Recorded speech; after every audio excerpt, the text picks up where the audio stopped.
सतत 10 वर्ष मराठी माणसाच्या मनावर अधिराज्य गाजवणारं एकमेव न्यूज चॅनल, न्यूजचा राजा ABP Majha. Welcome to blog of ABP Majha. आलेल्या सर्व पाहुण्यांचं आणि माझ्या सर्व जोडीदारांचं, एम्प्लॉईचं एबीपी माझा तर्फे खूप खूप स्वागत। तर मित्रांनो, आज आपल्यासाठी खूप महत्त्वाचा दिवस आहे। वी ऑल नोज की आपण इथे का जमलेलो आहोत, काय आहे 10 वर्ष। मित्रांनो, 10 वर्ष ही केवळ 10 वर्ष नाहीये। आपण यांना फक्त 10 वर्ष बोलून चालणार नाही। 10 वर्ष आहेत सततच्या संघर्षाची, 10 वर्ष प्रगतीची, 10 वर्ष यशाची, 10 वर्ष मेहनतीची आणि ही 10 वर्ष अभिमानाची। एकदा जोरदार टाळ्या लावाव्या सगळ्यांच्या एबीपी माझासाठी। आपल्या सर्वांना अभिमान आहे की आपण 10 वर्ष सलग मेहनत करतोय आणि 10 वर्ष नंबर 1 आपण टिकून आहोत आणि त्याचं सेलिब्रेशन आपण इथे आज करणार आहोत। पण असं म्हणतात कि कोई भी समारोह एक या दो नहीं बल्कि पूरे परिवारों के संगठन से गूंजता है। और जहां पे मेरा मानना है एबीपी एक कंपनी नहीं, एक परिवार है। तो एक बार फिर से तालियां हो जाएंगी पूरे परिवार के लिए। और एबीपी खूप मनापासून अभिनंदन। 10 वर्ष अभिमानाची।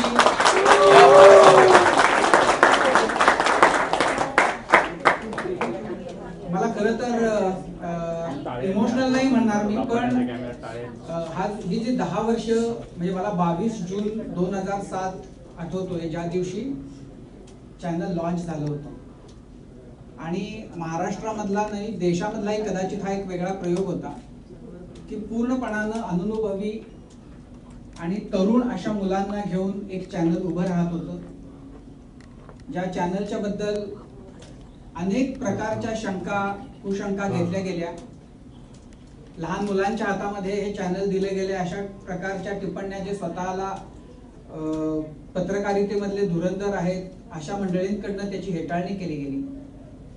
पण आपण सगळ्यांनी मिळून या 10 वर्षामध्ये माझा हा असा एक ब्रँड निर्माण केला, जो निर्माण करायला आपल्याकडच्या मोठ्या मोठ्या संस्थांना 50-50, 60-60 वर्ष गेली किंवा जातात।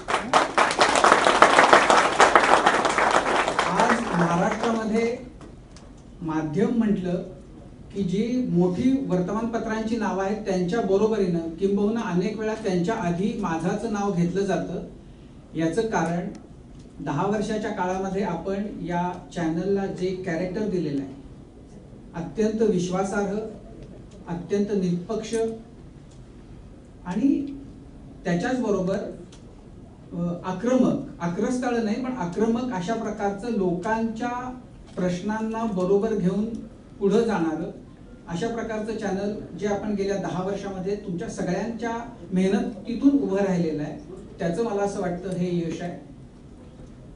आणि 10 वर्षामध्ये आता म्हणजे ही माझ्यासाठी खरं तर खूप अभिमानाची आणि आनंदाची गोष्ट आहे, अशासाठी की जनरली आपण बघतो की ऑर्गनायझेशन्स कोणत्याही उभ्या राहतात त्या तिथं काम करणाऱ्या लोकांच्यामुळे, पण इथं अशी टीम आहे जी पहिल्या दिवसापासून आजतागायत त्याच प्रेमानं त्याच निष्ठेनं इथं घाम गाळते, आपली सगळी क्रिएटिव्हिटी पणाला लावते आणि त्यांचं या ऑर्गनायझेशनच्या बद्दलचं जे हे वैयक्तिक त्यांच्या मनामध्ये जी प्रेमाची भावना आहे, अशी भावना निर्माण करता येणं हे माझ्या मते कोणत्याही ऑर्गनायझेशनच्या दृष्टीनं सगळ्यात मोठी आणि अभिमानाची अशी गोष्ट आहे।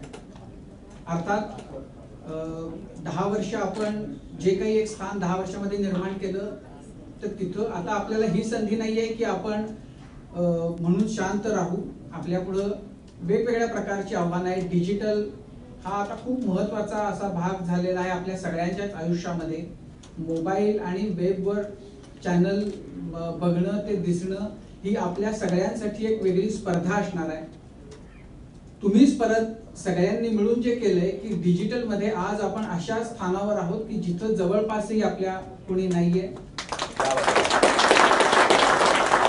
फेसबुक असेल, ट्विटर असेल, युट्यूब असेल आणि हे सगळं जे आपण मिळवलेलं आहे ते संचित आपलं मला वाटतं फार महत्वाचं आहे।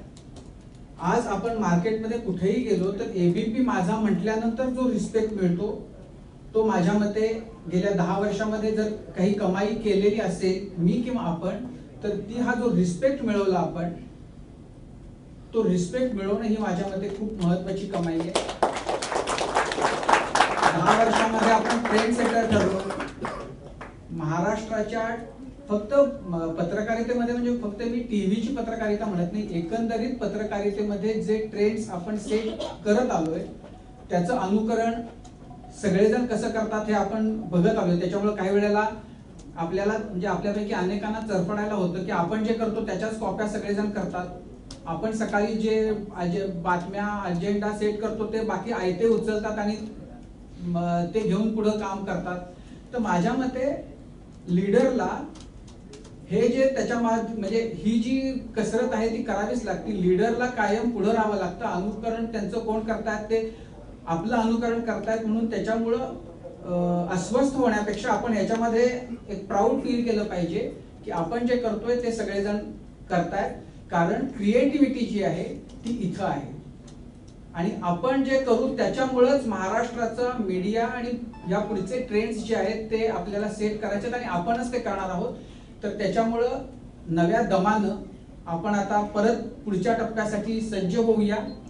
माझी खात्री आहे की 10 वर्षा खरं तर फार छोटा काळ असतो, पण या 10 वर्षामध्ये आपल्यापैकी, म्हणजे जेव्हा चॅनल सुरू झालं तेव्हा सगळेच जण सडे होते, एकटेच होते. या 10 वर्षामध्ये अनेकांची लग्न झाली, मुलं बाळ झाली, सगळ्यांचे संसार उभे राहिले, अनेकांची घरं झाली, वैयक्तिक आयुष्यामध्ये समृद्धी आली. प्रोफेशनली तुम्ही आता सगळेजण जे बच्चे होते ते आज एक स्थान मिळवून आहेत. या पुढच्या काळामध्ये तुमची आणखीन अशीच उत्तरोत्तर प्रगती होत राहो. तुम्ही जितके मोठे व्हाल तितकं हे चॅनल मोठं होणार आहे याच्यावर माझा विश्वास आहे. त्यामुळे तुम्ही सगळ्यांनी खूप मोठं व्हावं, त्याच्याबरोबर हे चॅनल मोठं होत राहील. तुम्ही सगळ्यांनी जितकी प्रतिष्ठा मिळवली किंवा मिळवाल तेवढं चॅनल प्रतिष्ठा पावेल. त्यासाठी तुम्हा सगळ्यांना खूप मी शुभेच्छा देतो, अभिनंदन करतो तुमचं सगळ्यांचं. तुमच्या घामातून, तुमच्या कष्टातून हा ब्रँड निर्माण झालेला आहे. त्याबद्दल तुमचं पुन्हा एकदा अभिनंदन. थँक्यू.